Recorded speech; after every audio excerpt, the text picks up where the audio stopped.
Hey guys, my name is Texas with Medley Heating and Air, and today we're going to teach you how to clean your flame sensor. Let's get to work.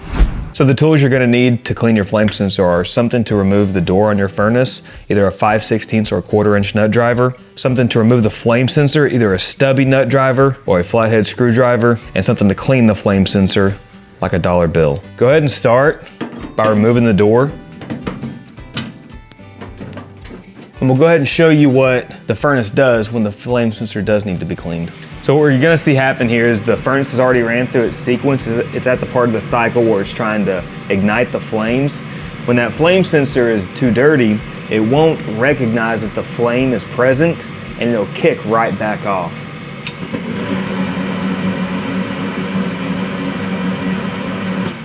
So the first thing that you're gonna wanna do is turn the power off to the furnace. In this closet here, we're just going to unplug the furnace right there.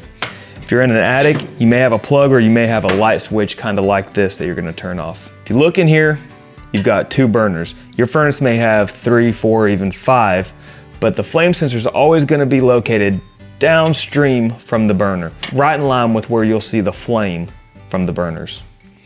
There's 2 components that you'll see when you look back in there. One of those is the igniter, and the other is the flame sensor. The flame sensor is going to be the one that looks like a steel rod. If you're still unsure which one is which, go ahead and turn the furnace on, watch it run through a cycle, and the component that glows orange is going to be the igniter and not the flame sensor. Once we've located the flame sensor, you're going to follow it right to the top side of that. You're going to go ahead and take that wire off. They almost always have just one wire going to them.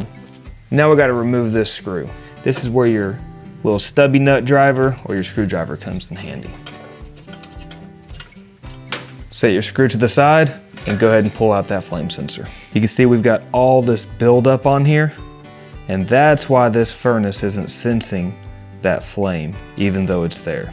So my preferred method for cleaning the flame sensor is to take a dollar bill, kind of fold it up, and use this guy's shirt and all this rough area here to get in there and clean all that stuff off there.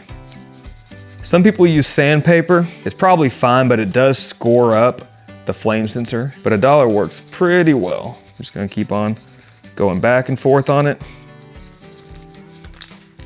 using that part right there. And that one is pretty clean now. Put it right back in its little slot there. Take your screw right back where you found it and put that one wire right back on. We're gonna go ahead and plug this right back in, go over to our thermostat and turn it on.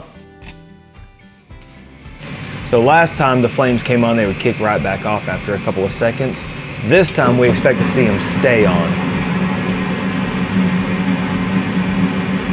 The blower is gonna turn on and this sucker's gonna start heating up the house. Now the only thing left is to put the door back on.